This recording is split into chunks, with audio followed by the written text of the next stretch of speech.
내 방, 최인호. 그는 방금 거리에서 돌아왔다. 너무 피로해서 쓰러져 버릴 것만 같았다. 그는 아파트 계단을 천천히 올라가 자기 방까지 왔다. 그는 운수 좋게도 방까지 오는 동안 아무도 만나지 못했고 아파트 복도에도 사람은 없었다. 어디선가 시금치 끓이는 냄새가 나고 있었다. 그는 방문을 더듬어 문 앞에 프레스라고 쓰여진 신문 투입구 안쪽에 초인종을 가볍게 두어 번 눌렀다. 그리고 이미 갈라진 혓바닥에 아린 감각만을 주워오던 담배꽁초를 잘 닦아 반들거리는 복도에 던져버렸다. 그는 아주 참을성 있게 기다리고 있었다. 그의 아내가 문을 열어주기를. 문을 열고 다소 호들갑을 떨며 눈을 동그랗게 뜨고 자기를 맞아주기를.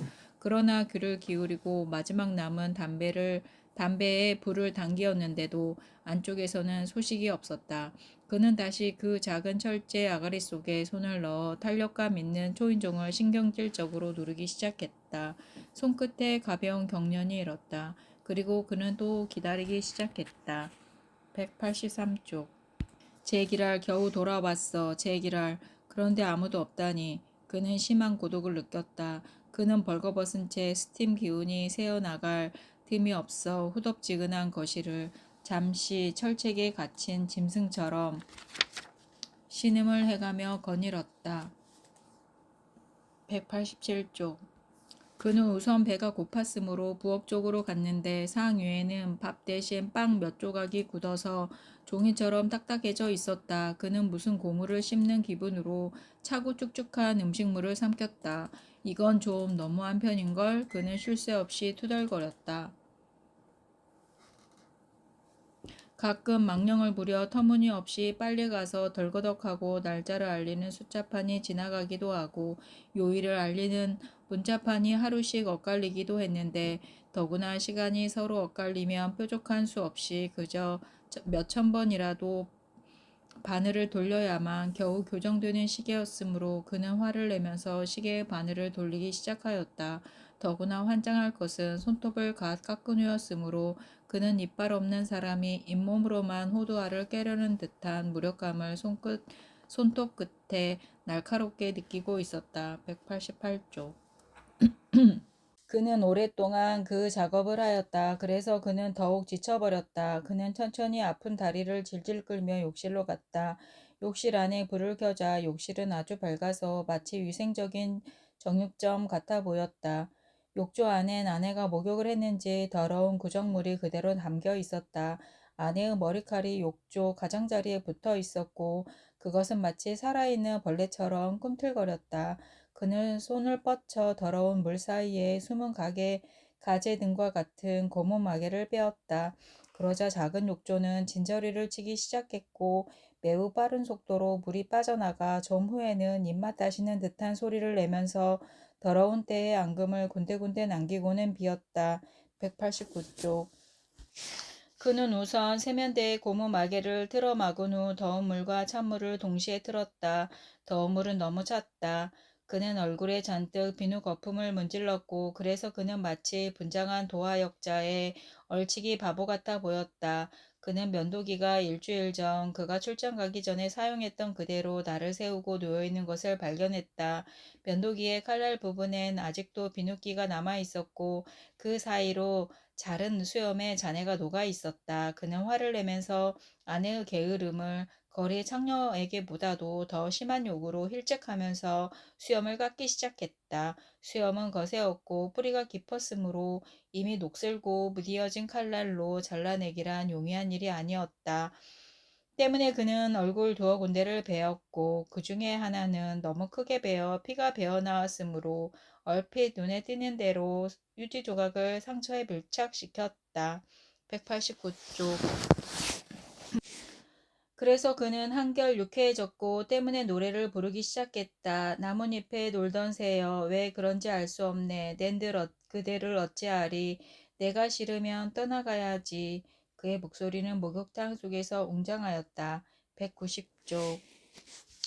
욕망이 끓어오르고 그는 뜨거운 물속으로 다시 뛰어들면서 신음을 바라면서 세찬 물줄기가 가슴을 성기를 아프도록 때리는 감촉을 느끼고 있었다. 뜨거운 빗물은 싱싱한 정육 냄새 나는 발그스레 상기한 근육을 적신다. 이윽고 온몸에 비눗기가 다 빠져도 그는 한참이나 물속에 자신을 맡긴 채 껌을 씹으면서 함부로 몸을 굴리고 있었다.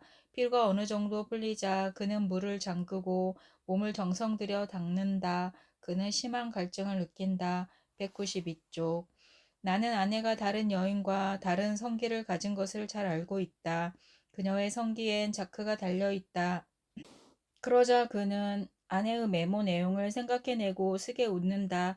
아내가 그에게 거짓말을 하였다는 사실을 그는 깨닫는다. 그는 원래 내일 저녁에야 도착하였어야 할 것이었다. 그는 출장 떠날 때도 내일 저녁에 도착할 것이라고 아내에게 일러두었었다. 그런데도 아내는 오늘 전보를 받았다고 잠시 다녀오겠노라고 장인이 위독해서 가보겠다고 쓰고 있다. 그는 웃는다. 아주 유쾌해지고 그는 근질근질한 염기를 느낀다. 나는 안다라고 그는 생각한다. 아내는 내가 출장 간 그날부터 어디론가 사라져 버렸을 것이다. 아내는 내일 저녁 내가 돌아올 것을 예측하고 잘해야 내일 모레 아침에 도착할 것이다. 다소 민망하고 부끄러워하면서 아내는 내게 나지막하게 사과를 할 것이다. 나는 아내가 다른 여인과 다른 성기를 가진 것을 잘 알고 있다. 그녀의 성기엔 자크가 달려있다. 견고하고 질이 좋은 자크이다. 아내는 내가 보는 데서 발가벗고 그 자크를 오르내리는 작업을 해보이기 좋아한다. 아내의 하체에 자크가 달린 모습은 질 좋은 방한용 피륙을 느끼게 하고 굉장한 포옹력을 암시한다. 193쪽. 방 안 어두운 구석구석에서 수근거리는 소리가 들려온다. 어둠과 어둠이 결탁하고 역적 모의를 논의한다. 친구여, 우리 같이 얘기합시다. 방 모퉁이 직각의 앵글 속에서 한 놈이 용감하게 말을 걸어온다. 벽문을 기는 다종류 벌레의 발소리가 들려온다. 옷장의 거울과 화장대의 거울이 투명한 교미를 하는 소리도 들려온다. 그는 어둠 속에서 눈을 부릅뜬다. 벽이 출렁거린다. 그는 천천히 몸을 움직인다. 방 벽면 전기 다리미 꽂는 소켓의 두 구멍 사이에서 소리가 들려온다. 친구여, 귀를 좀 대봐요. 내 비밀을 들려줄게. 그는 그의 오른쪽 귀를 소켓에 밀착한다. 그의 귀가 전기 금속 부품처럼 소켓의 좁은 구멍에 접촉된다. 그러자 그의 온몸이 고급 전기 난로처럼 달아오르기 시작한다. 그의 몸에 스파크가 일고 그는 온몸에 충만한 빛을 느낀다. 잘 들어요. 소켓이 속삭인다. 마치 트랜지스터 이어폰을 꽂는 것처럼 그의 목소리는 귓가에만 사근거린다. 오늘 밤 중대한 쿠데타가 있을 거예요. 겁나지 않으세요? 그는 소켓에서 귀를 뗀다. 그리고 맹렬한 기세로 다시 스위치를 올린다.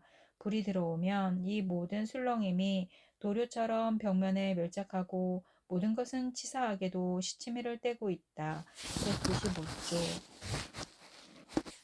서랍을 뒤져 남은 물건도 조사한다. 그러다가 이미 건조하여 건드리기만 해도 부서질 듯한 낙엽 몇 장을 발견했다. 그것은 그에게 지난 가을을 생각나게 했고 그는 잠시 우울해졌다. 그는 사진틀 속의 퇴색한 사진도 유심히 들여다보았다. 책장에 꽂힌 뚜껑 씌운 책들도 관찰하였다. 그는 부엌으로 가서 석유 풍로의 심지도 관찰하고 낡은 구두 속도 들여다보았다. 심지어 변기도 들여다보았고 창틈 사이도 들여다보았다. 물건들은 잘 참고 세금 잘 무는 국민처럼 얌전하게 그의 요구에 응해주었다. 그러나 그가 들여다보는 물건은 본래 예사의 물건은 아니었다. 그것은 이미 어제의 물건이 아니었다. 196쪽. 말린 휴지 조각이 배포처럼 늘어져 허공을 난다. 닫힌 서랍 속에서 내의가 펄펄 뛰고 있다. 책상을 받친 네 개의 다리가 흔들거리기 시작한다. 찬장 속에서 그릇들이 어깨를 이고 달그럭거리며 쟁그렁거리면서 모반을 시작한다. 그것은 그래도 처음엔 조심스럽게 시작되었다. 하지만 그들의 대상이 무방비한 것을 알자 일제히 한꺼번에 고래고래 소리를 지르면서 날뛰기 시작했다. 크레용들이 허공을 난다. 옷장 속의 옷들이 펄럭거리면서 춤을 춘다. 혁대가 물뱀처럼 꿈틀거린다. 197쪽.